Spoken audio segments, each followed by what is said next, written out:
Hello everyone and welcome back to my channel. Today I am going to demonstrate you a specialized technique that is used to manage the contracture in patient with muscular dystrophy.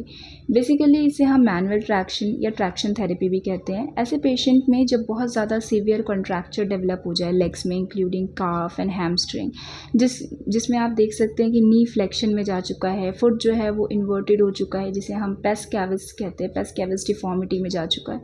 तो ऐसे patient में हम कोई mechanical traction apply नहीं कर सकते, तो वहाँ पर हम मैनुअल ट्रैक्शन देते हैं। इस टेक्निक के अंदर ना आपको क्या करना होता है, 2 टावल्स यूज़ करने होते हैं, उन्हें रैप करना होता है अच्छे से लेग्स के अराउंड और उसे रोप से सिक्योर करना होता है। ठीक है, जो आप रोप से सिक्योर करेंगे ना तो वो ज़्यादा टाइट ना हो, इसीलिए हम टावल यूज़ करते हैं फॉर पैडिंग एंड कंफर्ट। ठीक है, जैसे ही आप उसे रोप से सिक्योर करेंगे उसे लेग्स के अराउंड क्रॉस करेंगे। क्रॉस और स्ट्रेच ये क्यों करना है आपको, बिकॉज क्योंकि जो लेग्स है ना वो दोनों डायरेक्शन में ना जाए, इस वजह से आप उसे अच्छे से क्रॉस कर देंगे एंड स्ट्रेच देंगे। स्ट्रेच देने के बाद आप उसे टाई कर देंगे बेड एंड से अच्छे से। ये जो सेटअप होता है ना पूरा, ये आपको एक कंट्रोल ट्रैक्शन प्रोवाइड करता है आपके लोअर लेग्स में। ठीक है, अब इसके पीछे का अगर आप प्रिंसिपल देखेंगे तो जो प्रिंसिपल है वो यही है कि एक स्टेडी और जेंटल पुलिंग फोर्स आपके लेग्स को मिलता है, जो कि आपको कि जो कॉन्ट्रैक्टेड मसल्स और सॉफ्ट टिश्यूज़ है ना उसे एक स्ट्रेच प्रोवाइड करती हैं और मसल्स में इलोंगेशन आता है तो कॉन्ट्रैक्चर रिड्यूस होता है, अलाइनमेंट इम्प्रूव होता है लेग्स और फेट का। ठीक है, बेनिफिट्स अगर हम इसके देखें तो ये आपके मसल की टाइटनेस को रिलीव करता है, जॉइंट मोबिलिटी को इम्प्रूव करता है, ब्लड सर्कुलेशन को इन्हांस करता है, पेन और डिस्कम्फर्ट है तो उसे भी रिड्यूस करता है और फर्दर कॉन्ट्रैक्चर डेवलप नहीं होने देता।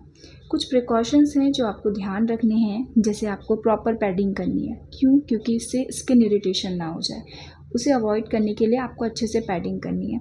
यहाँ पर जो हमारा पेशेंट है इसमें पैडिंग के साथ साथ हमने ऑलरेडी इसको ऑर्थोसिस भी पहना रखा है, क्योंकि इसका जो पेस कैविस डिफॉर्मिटी वो बहुत ज़्यादा सीवियर है, तो उसको स्टेबल करने के लिए हमने ऑर्थोसिस पहले पहनाया है, देन उसको टाल से पैडिंग प्रोवाइड की है। उसके बाद जो चीज़ आपको ध्यान रखनी है वो है आपको ग्रेजुअल ट्रैक्शन देना है, क्योंकि मसल में किसी तरीके का स्ट्रेन नहीं आना चाहिए। ग्रेजुअल ट्रैक्शन देने के लिए आपका जो बेड है अगर उसकी हाइट एडजस्ट होती है तो वेल एंड गुड, उसकी हाइट को आपको धीरे धीरे इंक्रीज़ करना है, जिसमें बहुत ही ग्रेजुअल जो आपका ट्रैक्शन है वो मिलेगा और मसल में किसी तरीके का स्ट्रेन नहीं आएगा।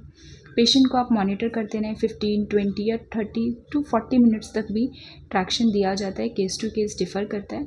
तो आपको बीच बीच में पेशेंट को देखना है कि कोई डिस्कम्फर्ट, कोई पेन कुछ तो नहीं है, ये चीज़ आपको देखनी है।